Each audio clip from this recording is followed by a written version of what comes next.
Ассаляму қыздар, трюфельный пирог дайындаймыз. Жылы суға кофені салып, араластырып қоямыз. Айранымызға ас содасын салып, оны да араластырып қоямыз. Енді секердің үстіне жұмыртқа салып, пеңстермен жақсылап ағарғанша шайқаймыз. Үстіне сұйық май құямыз, тағы да араластырамыз.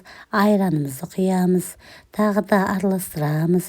Ұн, қопсытқыш және какаоны електен өткізіп, салып массамызға, тағы да араластырып, соңынан кофемізді саламыз, құямыз да, тағы да жақсылап араластырамыз.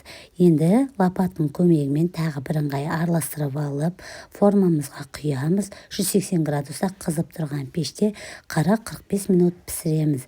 Піскеннен кейін суытып, бетіне шоколадымызды жағып, осылай енді үстіне қалауша арахиспен әсемдеуге болады. Суығаннан кейін кесеміз, өте дәмді пирог шығады. Ас болсын.